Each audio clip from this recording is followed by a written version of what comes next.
इंदिरा को हराने में राष्ट्रीय स्वयंसेवक संघ की जनसंघ, जिनका कोई मूल्य नहीं, जिनमें कहीं कोई समझदारी की झलक नहीं, एक साथ इंदिरा के खिलाफ हो गए। और जिन बातों के लिए वो इंदिरा से लड़े थे वो सब की सब बातें वैसी की वैसी जारी है, कहीं कोई फर्क नहीं हुआ। इस तरह की अभद्रता दुनिया की किसी देश में नहीं होती। अगर हर सरकार यही काम करे कि जब बदलाहट हो तो नई सरकार आके पुरानी सरकार के सारे काले कारनामों को खोजना शुरू कर दे कि किस तरह पुरानी सत्ता को बदनाम करो, तो दुनिया में सब काम ही बंद हो जाए, क्योंकि इसको 5 साल रहने का मौका मिला, ये तो उसी में लग जाएगा। ये भी कोई धंधा है, इसमें इतना समय खराब करने का कोई प्रयोजन नहीं। जो बात गई गई, फिर दूसरी सरकार आएगी, वो इसकी खोजबीन करेगी और इतनी ही भूलें इसमें मिल जाएंगी, क्योंकि जिनके हाथ में सत्ता है उनसे भूल होनी स्वाभाविक ही है। कुछ ना भी करो तो भूल हो जाएगी, कुछ ना करने से भी भूल हो जाती है।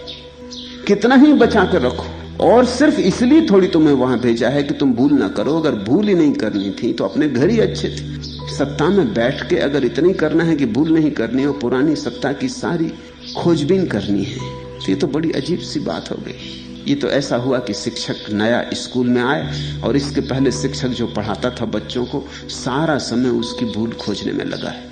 ये बच्चे, इनको शिक्षा मिली नहीं, पहला कम से कम कुछ शिक्षा तो दे रहा था, भूल भरी दे रहा होगा।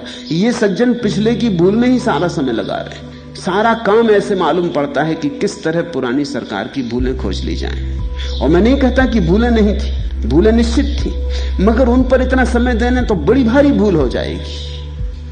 सच तो यह है, इंदिरा से देश नाराज ही इसलिए हो गया कि कुछ क्रांति की कोशिश कर रही थी। क्रांति किसी को बर्दाश्त नहीं होती। कुछ क्रांति की चेष्टा चल रही थी, उसी चेष्टा में कुछ जातियां हो गई। जातियों का कारण इंदिरा ही नहीं थी, जातियों का कारण लोग क्रांति बर्दाश्त नहीं करते। जब लोग गरीब होते तो चिल्लाते हैं कि गरीबी मिटाओ, यही देश चिल्लाता है कि गरीबी मिटाओ, लेकिन किसी को कहो कि संतति नियमन करो तो वो नाराज होता है, क्योंकि ये देश सदा से यही मानता रहा, संतान तो भगवान देता है। और किसी को फिक्र ही नहीं है कि इस देश की संख्या इतने जोर से बढ़ रही है कि ये रोज रोज गरीब होता जाएगा। और जब गरीबी मिटाने की कोशिश की जाती तो अड़चन आती, क्योंकि इसकी धारणाओं के प्रतिकूल पड़ जाती है व्यवस्था। गरीबी मिटाने का पहला कदम ही यही होगा कि इस देश की जनसंख्या पर पूरा नियंत्रण हो, लेकिन लोग नाराज होते। संतति नियमन करने को कोई राजी नहीं। लोग समझते हैं ये उनकी स्वतंत्रता पे हमला हो गया, बच्चे पैदा करने की स्वतंत्रता छिन गई। लोग ये सोचते नहीं कि तुम्हारे बच्चे पैदा करने से गरीबी बढ़ती, यही लोग चिल्लाते हैं गरीबी हटाओ, लेकिन जब गरीबी हटाने लग जाओगे तो यही लोग बाधा बन जाएंगे। इंदिरा ने चेष्टा की कि इनकी बाधा को तोड़ो, बाधा को तोड़ो तो जाति हो गई। इंदिरा क्रांति की चेष्टा कर रही थी, इंदिरा ने कुछ करने की चेष्टा की थी तो भूलें भी हो गई थी, भूलें निश्चित हो गई थी, भूलें नहीं होनी चाहिए थी। लेकिन जब कोई कुछ करने की चेष्टा करता तो भूल होनी स्वाभाविक है। मगर भूल ना करना कोई गुणवत्ता है? असल में भूल उससे होती जो कुछ करता है, जो कुछ करेगा नहीं उससे भूल भी कैसे होगी? स्वीकार करना चाहिए कि भूल होना स्वाभाविक है। परीक्षा में बैठोगे तो भूल होगी, परीक्षा में ही नहीं बैठे तो भूल कैसे होगी? चले ही नहीं तो कांटा कैसे गड़े?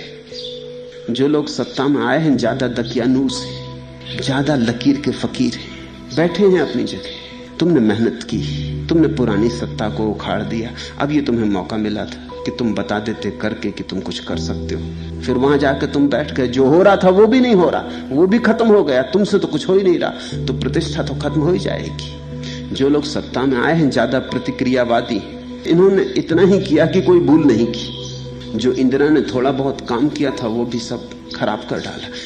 इंदिरा में थोड़ी हिम्मत थी, वही हिम्मत उसे मुश्किल में डाल गई। उसने हिम्मत की तो तुमको अनाराजगी हो गई, तुम्हें अड़चन आई, क्योंकि तुम्हारी धारणाएं, तुम्हारी परंपराएं, तुम्हारी व्यवस्थाएं जरा टूटी कि तुम मुश्किल में पड़े। तुम्हें टीबी हो जाता है तो टीबी के जो कीटाणु तुम्हारे प्राणों को खाए जा रहे हैं, इलाज क्या है? उनको मार डालो।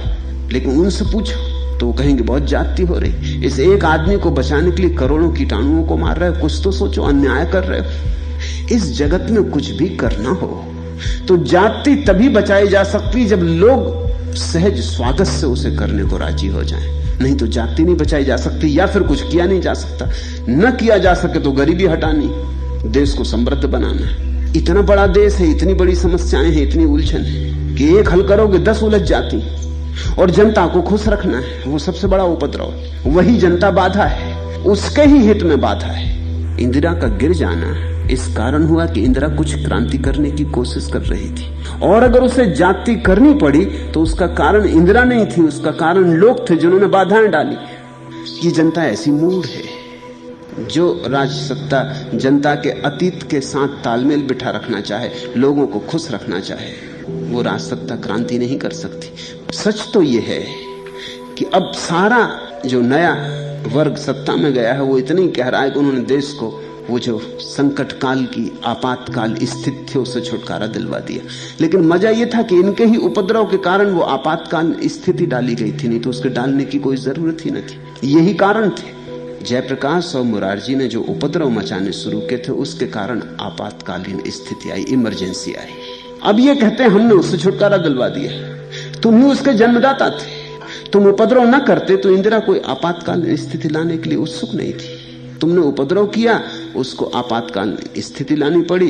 अब तुम्हारा उपद्रव सफल हो गया, तुमने आपातकालीन स्थिति खत्म कर दी। देश जहां के तहां, कहीं कुछ फर्क नहीं हुआ। आपातकालीन स्थिति का सारा जुम्मा इंदिरा पे छोड़ना उचित नहीं है। 90% जुम्मा इन पर है जो अब सत्ता में है। इंदिरा के हाथ में कम से कम जवानी के हाथ में सत्ता थी, अभी बिल्कुल मुर्दों के हाथ में सत्ता चली गई।